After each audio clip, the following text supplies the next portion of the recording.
Welcome, everybody, to the Daily Space Weather, and thanks for tuning in. I'm your rage host, Dan, aka smAsho Mash. Today's title is, Wanna Play Games? Stage bricks in the street and deal with the consequences. Let's look at space. First thing we're looking at is the stereo A coronagraph. And there is a coronal mass ejection building up right now in the Earth-facing region. It will eject throughout the day today.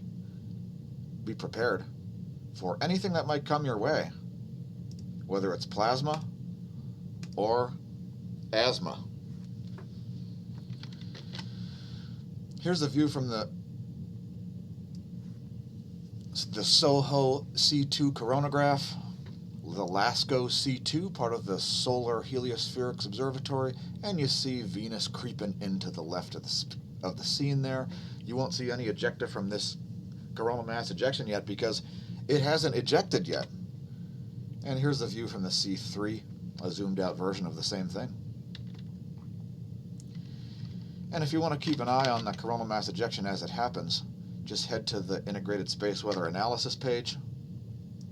It looks like that. Head to page 7 on the Solar tab. And I always load up 100 frames at 20 frames per second.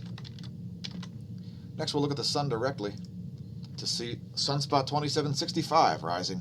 Another sunspot from cycle 25, which we've been in since September of last year.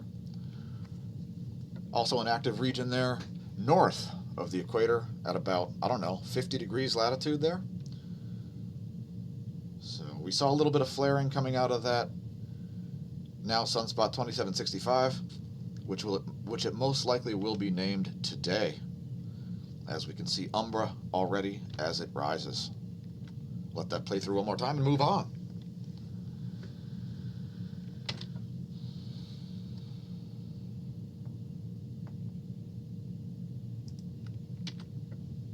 By the way, we are streaming live to Twitch. There we go, that's a little better. Thanks to our patrons for being the main source of funding for the content. Please consider becoming a patron and increasing the probability that we will continue to put these videos out for free for everybody to see as a public service. We're also on Subscribestar, and we are massively underfunded, so please consider supporting the channel in any way that you are willing and able to do. And again, thanks for tuning in to the Smash stream. Next, we're looking at helioviewer.org to look at the fields. And we've made custom movies for you, as we do most days. And you see that big filament in the northwest, still not quite around the limb there, as the plasma has oriented itself to magnetic fields. Speaking of magnetic fields, here is the rising sunspot 2765.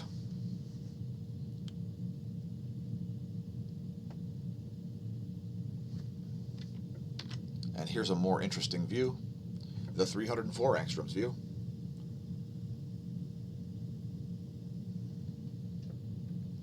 And a great view of the activity there.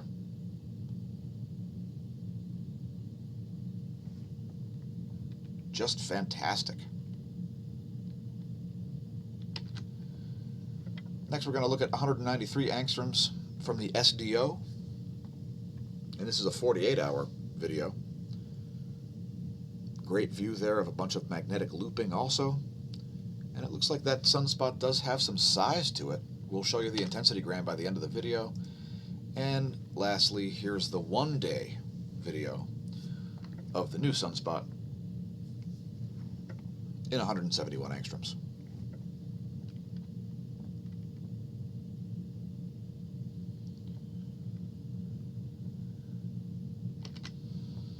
KP index is at 1 for the past 9 hours. 10.7 centimeter radial flux is at 70 solar flux units. And we're going to do a little bit of cosmology. We're going to talk about cosmic ray flux. We're going to look at a bunch of cosmic ray monitors. And I'm going to cite this article here from SciTech Daily, as I didn't have enough time to really do any cosmology yesterday. Read about the Einstein rings The first Einstein ring, and if you're not familiar with what Einstein rings are, they're allegedly gravitationally lensed images. Einstein rings. The first one was discovered back in 1987, and the current radio astronomy done on that particular Einstein ring is awfully interesting. So they were trying to calculate the distance to this, and they believe they have through redshift or something. And the point is, check out the image in radio frequency. Don't you find that a little weird? Anyway, if you want to read more about MG 1131 plus 0456, just do a search for it. I don't know. And now we're going to look at cosmic rays. Again, read the article about the Einstein rings if you don't know what an allegedly gravitationally lensed image is. Go read all about it. And pardon my ringer. I unprofessionally had my ringer turned on. Sorry about that, folks. All right. Anyway, there's the Apatity neutron monitor. And over this tidbit here, it's slightly down-ticked over the past 30 days. There's Barentsburg. A bit of an uptick over the past 30 days, especially the past week. Next, we'll look at Athens, Greece, a location much farther south.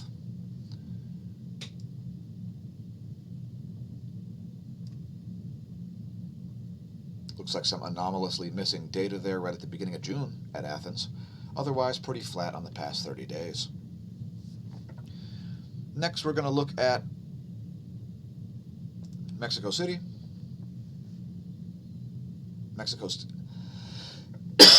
Excuse me. Mexico City has a bit of a wider range there. Slight downtick over the past 30 days at Mexico City. Is Moscow back? Moscow is still directing us to a different page. We'll ignore that. And lastly, we'll look at Oulu and DOMC Antarctica. There's Oulu, Finland. Downtrend over the past 30 days there. DOMC Antarctica. Downtrend there over the past 30 days. So some conflicting data there. If you want to monitor it yourself, just do a search for Network of Cosmic Ray Stations. It's a Russian site. Don't worry about it. Where will you be on the solstice? We'll be streaming live to Twitch, to Facebook, and to YouTube. For the solstice stream, yes, solstice. We're spelling it S-O-U-L-S-T-I-C-E, just so it's easier to find. And we'll be featuring call-ins, if you like. And indeed, you could actually call in right now if you're viewing live on Twitch. You could even text me at that number. It's 610-936-9799. And sorry I had my flaming head over the top of it yesterday. It was unintentional. Now, if you'd like to beef up your phone and make it into a VoIP phone, in other words, have a second phone within your phone, folks, why not? You may be out of range of a cell tower, but in range of a Wi-Fi signal, so why not check out Talkatone.com. It's a free app. There is spyware involved. You can get it from the App Store. You can get it from Google Play. So Talkatone.com, set yourself up with an extra phone number, if you like. It's basically untraceable because you are using it as a phone through the internet, a VoIP phone, folks. And that's what we're using, by the way. That's not like a physical cellular phone. Next, looking at the locations of objects in the solar system. As we've been noticing, Venus is swinging past. There's where things will be in a week. And alert, we've got a sharticle to cover. There's been a sharticle. Somebody has printed a sharticle on Zero Hedge, no less. If you get up before dawn, you should be able to see Jupiter, Saturn, and Mars out there on or near the ecliptic. And there's the X-ray flux over the past 3 days. We saw a little bit of mid-range B-class flaring happening yesterday and on June 1st. Nothing since above the A-class range. Proton flux isn't really showing anything besides a flat line for quite a long time. No surprises there. And here's the real-time solar wind data, which includes a phi angle of 268 degrees. A solar wind density quite low at 3.42 protons per cubic centimeter, and a solar wind speed quite low at 340 kilometers a second. Next, Geospace Magnetosphere movies. Here's 4 hours of data, courtesy of University of Michigan. And I shall return.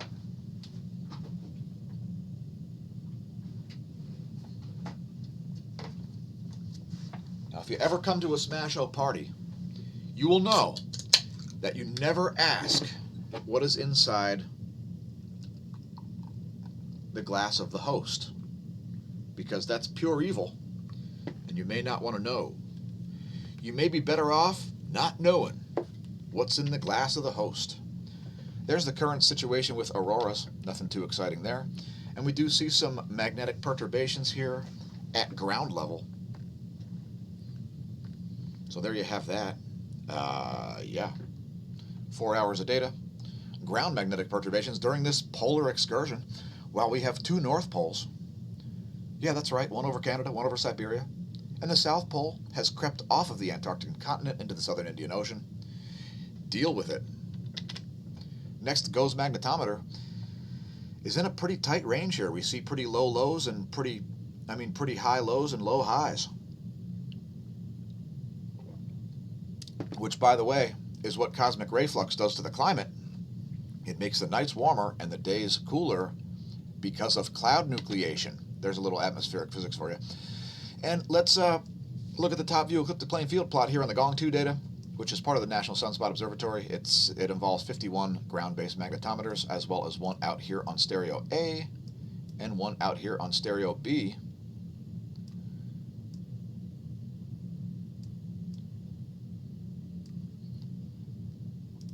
What is a left-wing anarchist? How can you be a left-wing anarchist? You want anarchy and a larger government? What is that all about? All right. Anyway, we are currently in the North Pole-oriented current sheet, and we're going to stay there.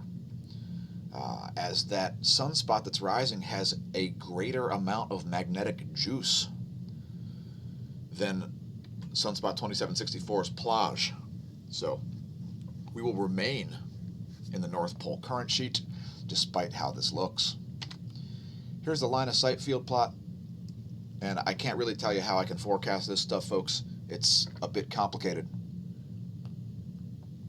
Perhaps on another video that isn't the daily space weather. So there's a line of sight field plot, and you're going to see this B field get distorted over the next day or two. Don't be surprised, it's normal as the sun ramps back up to higher levels of activity. Electron flux remains incredibly low, and there you can see this crazy downtrend since August. And there's the GOES electron flux. This is only greater than 2 mega electron volt, and this is greater than or equal to 2 mega electron volt. By the way, this one here is measured at the F flare. The GOES 16 endeavors to measure the electron flux at the level of the ionosphere, if you're wondering. Now here's a total electron content. This includes the entire air column.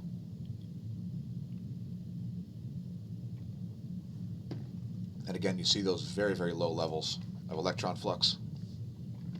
Not a lot of GPS errors happening today. Here's just the ionosphere layer, courtesy of Australian government, Bureau of Meteorology. And by the way, we saw a big quake, a 6.8 quake in, I believe it was Argentina. And the bad news is that it's at depth. It's at nearly 100 kilometers depth. So it could be a precursor, a foreshock. Let's hope not, because it was a 6.8 magnitude. Anyway, there's 6 hours of the ionosphere, and again, some days I do show prep, and some days I don't. So it's up to you to try to guess if I was seat of the pants or if I had a distinct plan. There's the current image. It's at 8:45 UT. There's that quake. It happened right in the Atacama Desert. And Calama is a place that would have felt that, right near the Argentina-Bolivian-Chilean three-way border. There's a zoomed out location of that quake. And that came in as I did show prep, by the way. Once again, interesting phenomena happening while we create the content. So there we see a quake north of there coming in yesterday at 10:29 Universal Time. Only about 40 minutes later, we see a deep quake in Romagna. Gittia, Romagna. I would love to go to Romagna on vacay someday. Seems like an awesome place full of awesome people. A little spooky, but them's the risks. Next we see a deep quake at Tonga. The deep quake capital of the world is right about in this region here. That one is at nearly 500 kilometers depth and a 4.3 magnitude. Deep quake at Alaska at nearly a 4 magnitude, out in the shallow Aleutians. There's a deep one in Afghanistan. So a whole bunch of deep quakes kicking off, folks. It's a 4.3 magnitude at 130 kilometers. Here's an extremely shallow quake. This one 200 meters above sea level. You think it's under Mauna Loa? Well, indeed it is. Right under one of the smaller calderas there. You can see Mauna Loa. That quake occurring at a depth of negative 0.2 kilometers. And let's get back to the list here. We don't want the video to be too long. So a whole bunch of quakes kicking off here over the past 24, including that large one. And I wouldn't be off of earthquake watch if I were in Western South America, because that is a deep quake. We also saw a deep quake in the Philippines.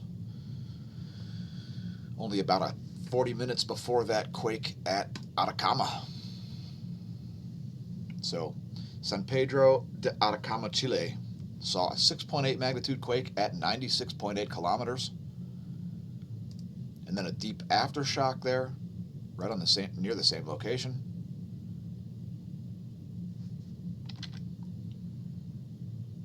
Also, we see Nishinoshima volcano erupting. We'll get to it in a minute. That's an image of it, by the way. Karimsky on the Kamchatka Peninsula is still exploding, producing a 14,000-foot plume of ash. Flight level 14,000. Nishinoshima, mainly an effusive eruption. Lava flows continue. And there's a centipede running across the wall right now. I'm not even going to try and catch him, as they can't bite people, folks. Not a house centipede. Tucono still exploding, flight level 7,000. Popocatépetl, activity remains high. It's producing a 21,000-foot ash plume. Please don't attempt to do the triple Lindy over Popocatépetl. Sangay is exploding, flight level 21,000 there, which is an uptick, I think. Revenador exploding, flight level 15,000 there. A discrete volcanic ash emission. It only produced a 15,000-foot plume of ash. It's 3 mile high ash plume. Discrete volcanic emission. And intermittent emissions of volcanic ash at Sabancaya are a reason to not be made at Chad, not to pole vault the caldera. Don't pole vault the caldera, folks. Are you made in Chad? Have you been touching your face? Well, let's listen to some stereotypical Chinese music and give everybody a moment to touch our faces. China, China, it's made in China, China. Can you say China like Trump? China. Pretend like you have a sinus infection. China, China, China, China. I would like to give mankind and everybody on Earth the Congressional Medal of Ownage. So, well done yesterday, everybody. Well done. Well done. Here's the Congressional Medal of Ownage. Consider it yours, since you've cured racism by putting up posts with black squares on them. So, congratulations, mankind. Racism is now cured because people posted a black screen yesterday. Well done. Oh, I'm so impressed. Pardon the sarcasm. By the way, we've put a new channel on our related content on the YouTube channel. It's Eugene the Philosopher. And interestingly enough, the title of his most recent video, I believe this is the most recent one, is Amplification of Risk. Have you been seeing some risk being amplified? Let's play a clip. Because, well, first of all, the free market system is wealthier in the first place. The free market system is wealthier in the first place. Why? Because free market economies are more efficient than government-run centralized bureaucracies of nonsense. Again, brought many examples of how free market countries are actually wealthier. They have, even in terms of the poor. Now, keep in mind, Eugene has some insight into this as he is from former Soviet state Belarus, so perhaps check out his channel. Now, let's talk about people staging bricks and flammable materials and piles of bottles and other sorts of weapons in the streets on purpose because of protests. If you are stocking the street with weapons, you're going to have to deal with some pretty serious issues. Not the least of which are that you might cause that neighborhood to get destroyed by doing that, which makes you criminally and civilly responsible. If I catch you placing bricks, if I catch you on the street putting a pallet of bricks there, or if I catch you staging Molotov cocktails on a protest route, you will regret doing it. Mark my words. Sharticle alert. Here's another article on Zero Hedge, and this relates to our normal content. The 4 asteroids. Oh no! Oh no! The scary, spooky asteroids. Look at the way they document this. They're like, oh no! How close are they gonna get? Oh look! This one's gonna get as close as 0.01403 astronomical units, or 1.3 million miles. An astronomical unit is the distance to the sun.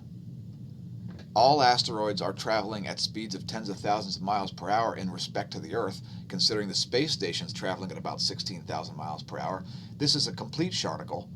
And if you're measuring asteroids in anything besides lunar distances, you should get your head out of your you-know-what and learn how to document the stuff. We don't measure the distance to asteroids in astronomical units. We measure it in lunar distances. Sharticle by Tyler Durden. International Business Time. I don't know. It's alarmism. It's nonsense.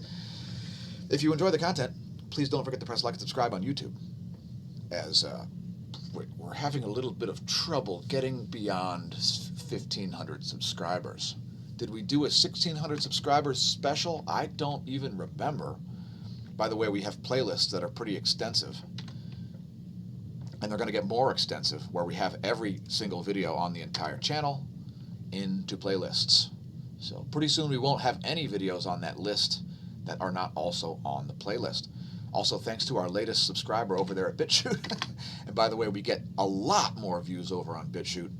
I'm sure it's not an indication of censorship and shadow bans or anything like that. Anyway, can you meme? If so, we've made a new forum here over at smAshomash.com/forum. It's in the free-for-all section.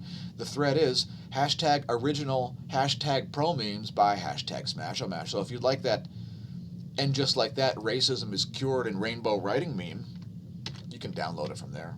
It's also on Minds, minds.com/smAshomash. And somebody please send us some tokens. We are like totally screwed because we can't boost our posts because, well, there's not enough people interacting over on the page.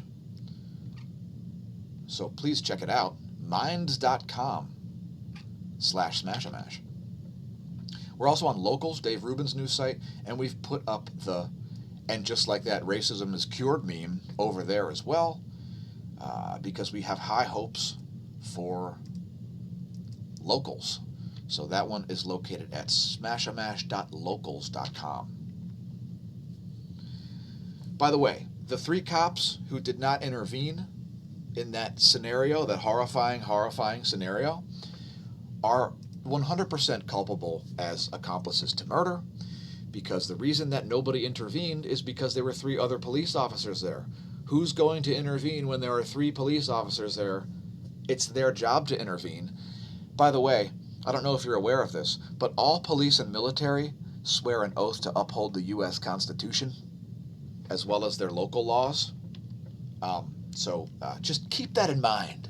Just keep that in mind, folks. If you don't follow me on Instagram, you may not see things like this, or things like this.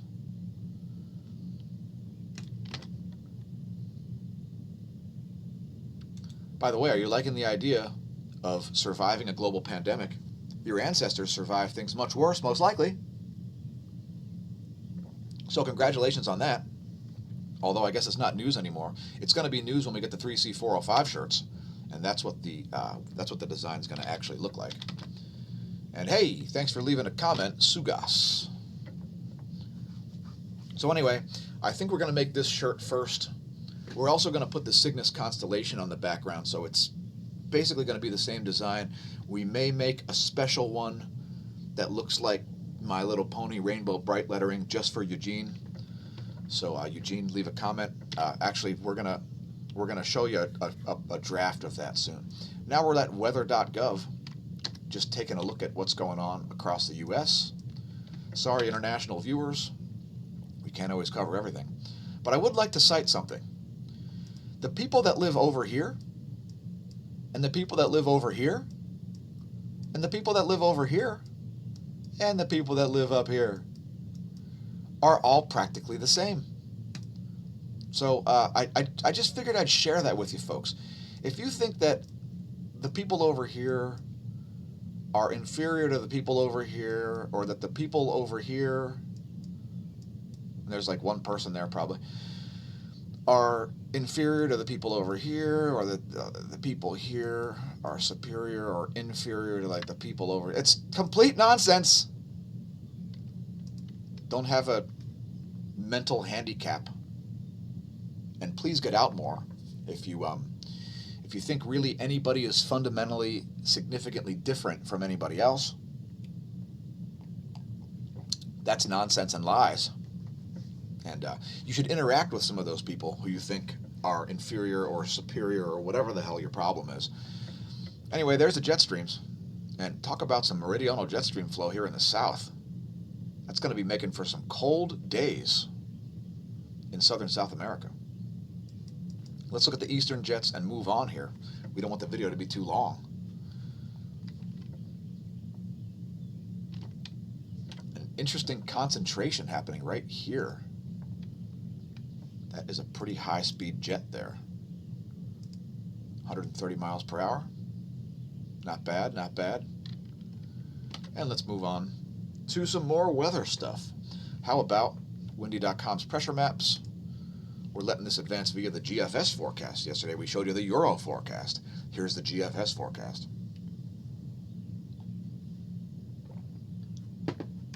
There's where things will be at 1 p.m. my time. Which, did you know that at Eastern Daylight Time, when you're in daylight savings time, the sun is more close to being directly overhead at 1 p.m. than at 12 p.m. Because the reason standard time is standard is because true noon is at noon. So it's in the middle of your time zone. At 1 p.m. is when the sun is highest during daylight savings time. I don't know if you're aware, but we're more than happy to inform you. Next, looking at the water vapor maps here for Africa and Europe.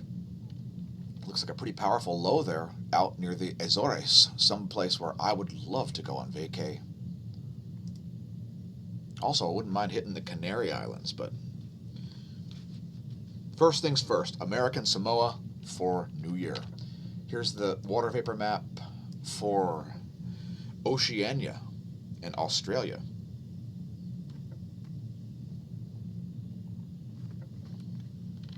Next, looking at lightning maps, and there's quite a bit of lightning striking right now.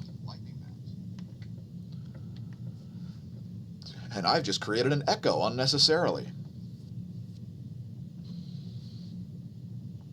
And I see some terrestrial lightning here. All right, what do we got? Dubuque, Cedar Rapids, Davenport. Holy crap, Davenport. I haven't thought of Davenport for ages. Hopefully, Kevin is doing great. Hey, Cedar Rapids, there's thunder rolling in. Next time you hear some, viewers, check out lightningmaps.org. It's super helpful, believe it or not, being able to forecast thunder. Impress your friends, freak out your foes. And I'm going to be using lightning maps pretty soon because I'm about to get hit. I'm going to actually zoom in for once. It's the Binghamton. And let's see when it's going to hit me. Now, it might miss. It could miss. By the way, I'm located in Lehigh Valley, Pennsylvania, folks. Please leave a comment and let us know where you're located if we don't already know. And keep in mind, it's very hard to keep track. And we're going to ignore the cloud layer. We're going to animate the water vapor map for the US. There's what's going on with that. And that's some jet stream flow that's causing that air to move those ways. And there's a bit of a compression happening in this area as this dry mass of air provides a wall. It's a wall of air, folks. Dry air is more massive than moist air. We've got a bit of an atmospheric river forming here. And there's some dry air. Was that too graphic? I apologize. I apologize, Smash Team. Please share the content on your social media. Thanks to the Smash Team. Everybody who leaves comments, tell your friends, tell your foes, tell the rubes, tell the pros, tell the noobs, tell the hoes that we've got a sunspot. And it's looking pretty decent. Check it out. Sunspot 2765. I can see umbra. I can see penumbra. That is legit. That's going to get named today. Congratulations. Here is the colorized magnetogram of Sunspot 2765. Not sure what class it is yet, but it looks like it's probably a beta. And how about the 131 angstroms view? We'll stay zoomed in down there, as that's where the action is. And I'll keep the date stamps on. I'll vanish. Thanks for tuning in. Again, please don't forget to share on your social media. We've got a lot of things to do this year, and getting some more views, supporters, etc. would be crucial. Don't stage weapons on the street on the routes of protests, or you're going to be very regretful of your actions. Stare at the sun, don't drink, and if you do, don't drive. And since it'll never be now again, may that solar wind be at your back.